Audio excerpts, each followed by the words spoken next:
Hello, welcome to the Myth-Busting Neurodiverse Relationships podcast. I'm Natalie Roberts and I'm here with my co-host Heather Parks.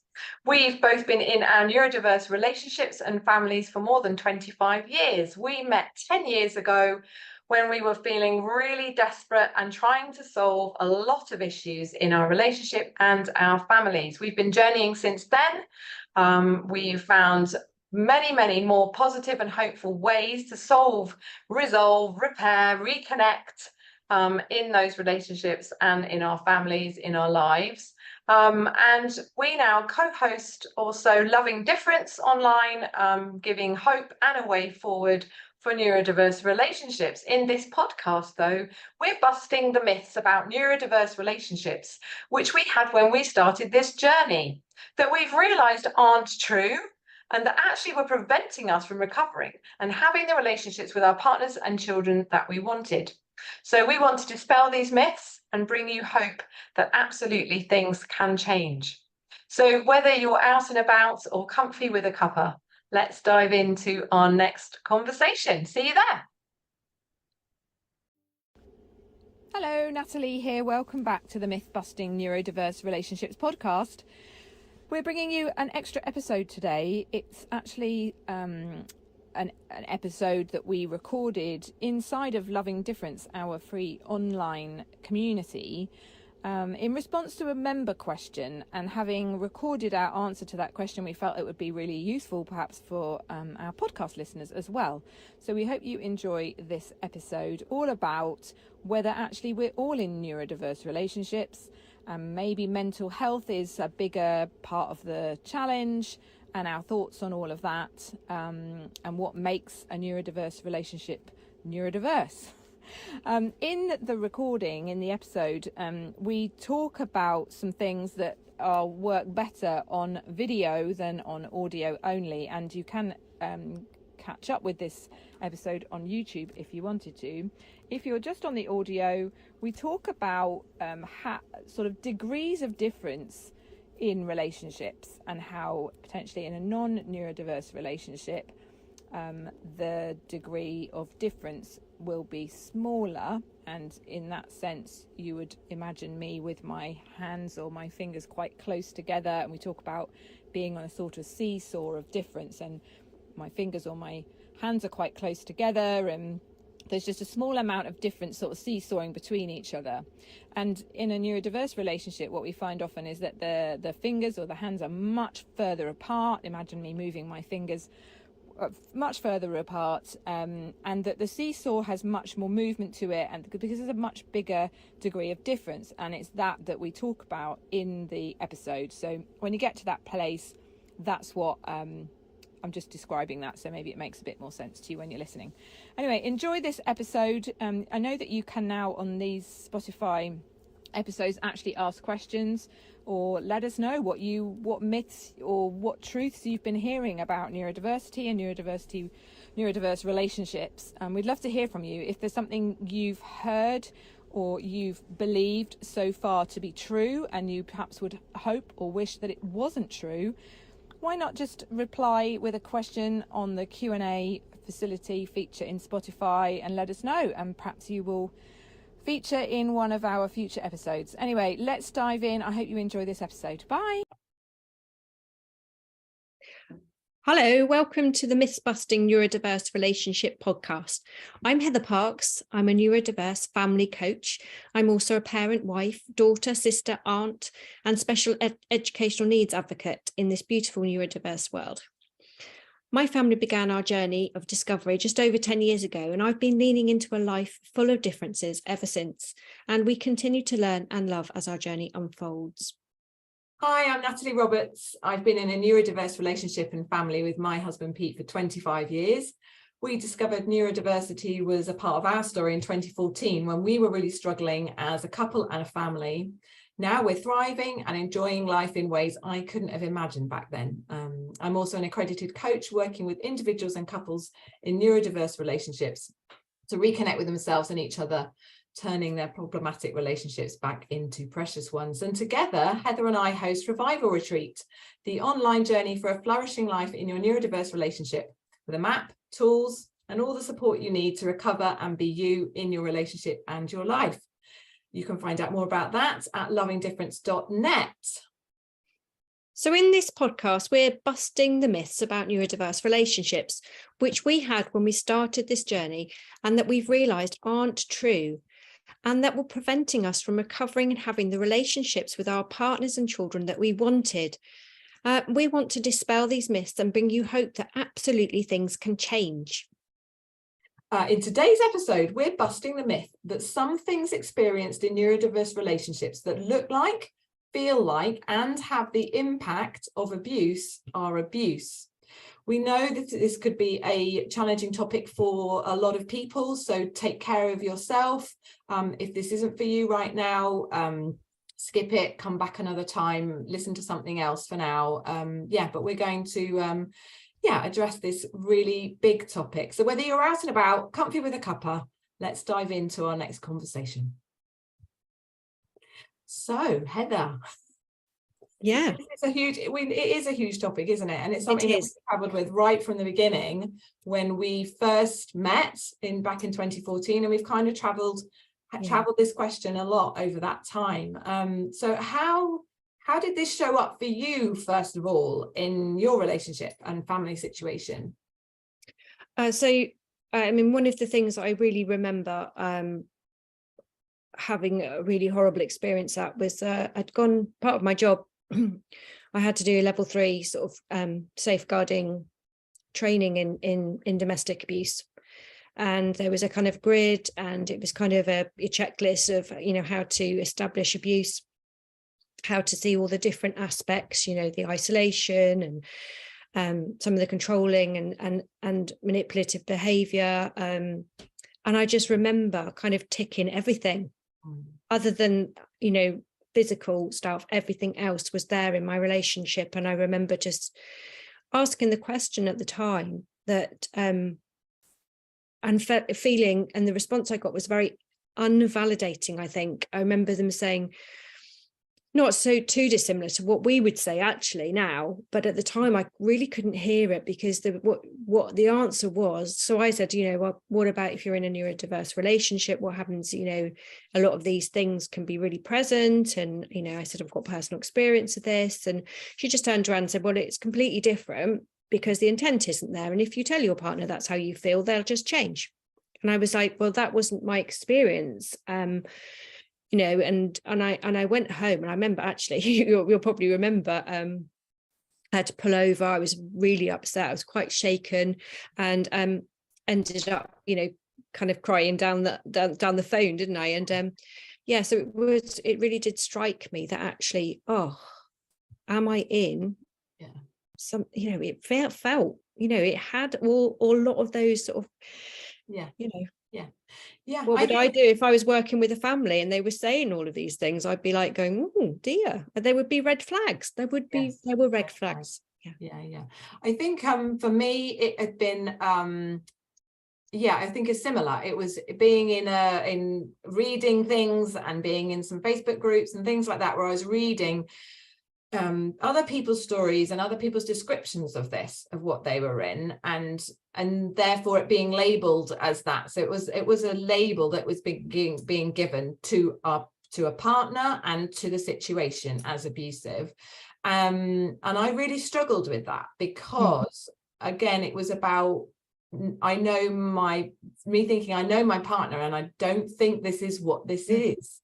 I don't think the intent is what we're talking about. So I think during this podcast, we're going to look at this question and this myth through a few different lenses. And I think that can make a difference to how we understand this from a broader perspective. It's about bringing in some new thinking, and some different expanding our perspective about it. None of this is ever to say that what we're experiencing isn't having an impact, and we need to address that, and we need to make some new decisions about it. For sure, and we support people to do that. But I think it's some of the language and the attributing language and attributing labels to individuals and even to our situation that maybe isn't as helpful as some other things can be. And I think that's the key, and that the impact no matter what the intention and the other lenses we might look at this through, the impact is the same. So what I began to recognize or see this as was that I am experiencing the impact of abuse, but the abuse word and label didn't fit for me in what it was, and I had to work hard to go, is that just me trying to say it's not that, and I don't want to own that or something, or what does that say about me? I don't know.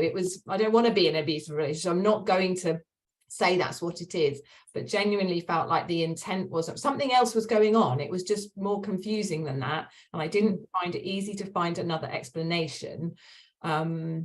So I think that was important for me at the time. And then since then, we've traveled and looked at these things through some other lenses.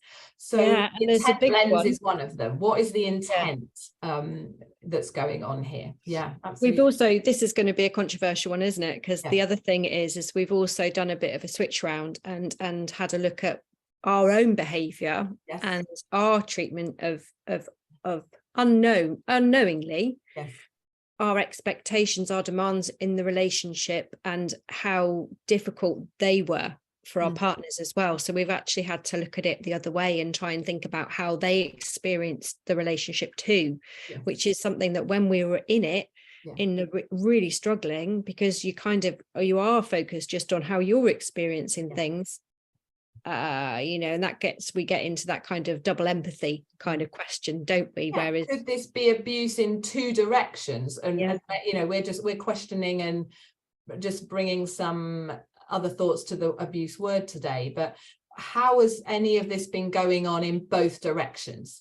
And I absolutely started to be able to see that actually I've been doing some of this in the other direction as well. And so have I now got to call myself that? And how helpful is that for me to label or name that in myself? Or is there other language that's more helpful here, that supports us moving forward and could possibly support us reconnecting or feeling better about things than blaming and making things even more destructive than they are already? It helped to have different language, I think. But absolutely, it's an important thing to be looking at, how anything we're doing might also be invalidating someone's experiencing or control or demands or expectations. Just not recognizing need, because of course abuse or trauma or whatever word we're trying to use, it can be something that we're doing to somebody, but it also can be something that we're not doing, or that we're not acknowledging, or we're not validating, or there are various ways of creating this disconnect in this really difficult situations, aren't there? And I think for me, there's a whole load of stuff around not recognizing my partner's needs, and also my children's needs early. Us not knowing what they are. Not our partners not knowing what their needs were, or because it's all been unknown. It's all this unknown difference, unknown neurodiversity, unknown mental health issues, unknown anxiety, and I haven't realized that's what we're in. So we're doing all sorts of things. I think lots of people, it's very common, lots of people arrive in it and then do look back and see what they've all both been doing, or particularly what they've been doing, and feel very ashamed and feel very sad and distressed about that they can look back and see all the things that we've done as well. So that actually invites some compassion for what we haven't known. There's quite a lot to process with that. And I think if we put the abuse word as the only word or the only way to describe it, I don't think that offers and invites us and gives us the environment to maybe work through some of those things in a better way. So what about where you come from, Heather, with the nervous system lens?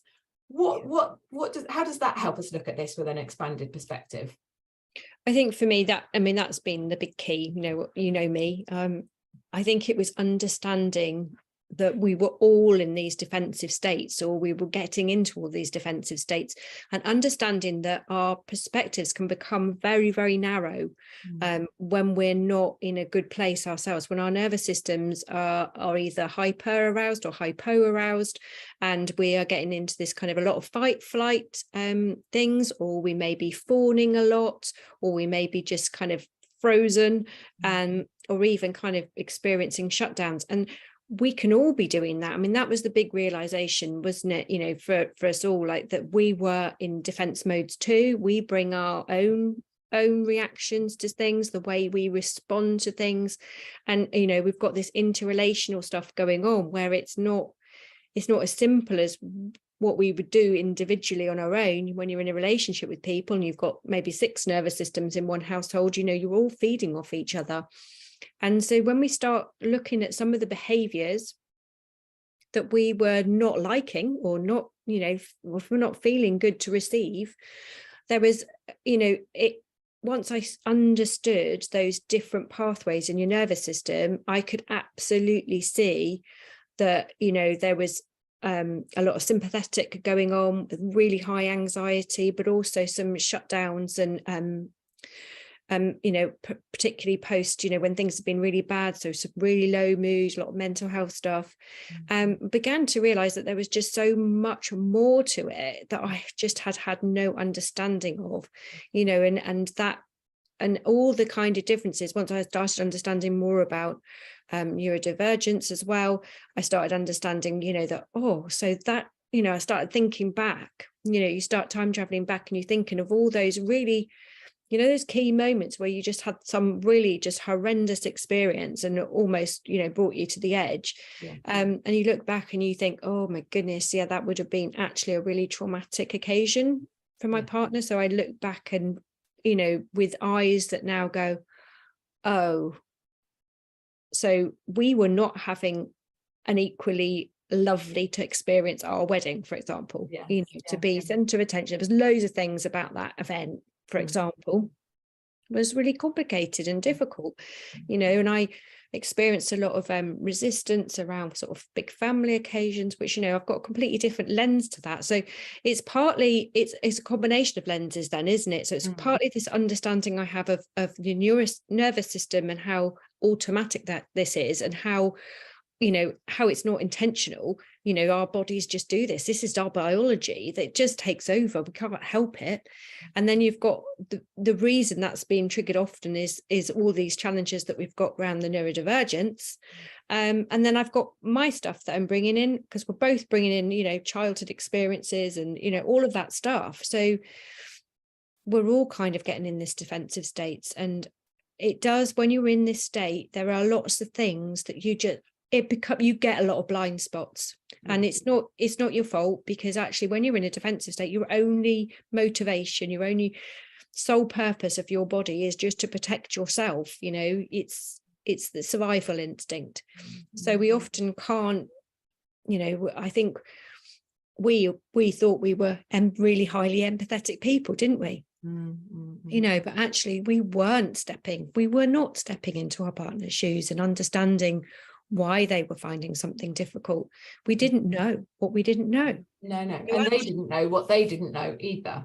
And we didn't understand that, yeah, we weren't having the same experiences of things, that our bodies weren't responding in the same way, that our nervous systems had very different pathways that took us to different places. And I think then we've got this situation where now all of a sudden we go, oh, so then, well, we actually being, like you said, that horrible realization that some of the things, or some of my behaviors, were actually quite overly demanding, or, you know, my expectations were unfair, or unreasonable. Had I known that that's what your experience was, or that was your need, then I would have behaved differently. But in the event, I behaved how I did, and that had an impact on you that I was not intending it to have.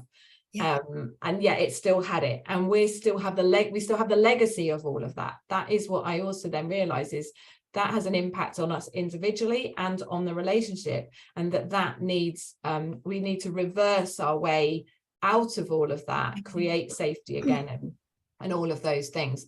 So we that word is so important. There's still a recovery, that is needed for the impact and the hurts and that we've experienced and that we have delivered. Yeah, absolutely. And I think that's the challenge, I think. Yeah, and it's creating that safety, isn't it? That's the key, isn't it? Because actually there hasn't been safety in our bodies, and our nervous systems have again got used to it not being safe. And so also, there's no quick fix. You can't just realize this stuff, can you? And then it completely changes, because actually our bodies have got patterns, and they go to it, whether, you know. Yeah. And also I think the other really important thing that I began to learn and then start to try and do something different was to not only recognize my part in it, but also to recognize that it was my responsibility now, that if Pete wasn't changing his behavior, and he didn't to begin with, so that continued. If I didn't want to have more impact of it than I'd already experienced, then I needed to do different things. And for me, that was it was to focus on my own well-being, trust, boundaries, my defense mode, my safety, emotionally, physically, etc. And so I started to make changes. I didn't leave the relationship to do that. That doesn't mean that some people might not need to do that in order to create the level of safety they need, depending on what is happening. But it wasn't then just, oh, now I understand it, we just carry on as we were. It absolutely then was, okay, I need to make some different new choices so that there isn't any additional impact whilst you're still, for me, it was silent treatment for weeks at a time, high anxiety, impact of that in all sorts of situations day to day, lots of things going on. So reactivity carried on. So it's how do I interrupt? We both worked on how do we interrupt the impact now so we don't get any more, and how do we recover from the impact that we've experienced? And that was our own work individually to do, and it's Pete to do himself as well. So I can't fix that. I can't change that, but I have new information, new lenses, new insights to understand that for me and for him. And then there's some things that we can do about that. Yeah, absolutely. So and the great thing is, I think, is if a lot of people say, but my partner doesn't want to do that work, so the only choice I've got is to leave. And that may be the case. However, I've also, in my experience, and I think yours as well, that the more we can get ourselves out of defense mode and more that we can recover ourselves, actually there is a knock-on effect, isn't there? Because you're less reactive, so you're not triggering people so much. And also we've also brought in that lens of understanding, so we're not stacking the expectations and the situations onto our partners that they can't deal with. So there's kind of a couple of things going on, and actually, gradually that does make a big difference to the relationship, even if the partner doesn't want to do any work on themselves.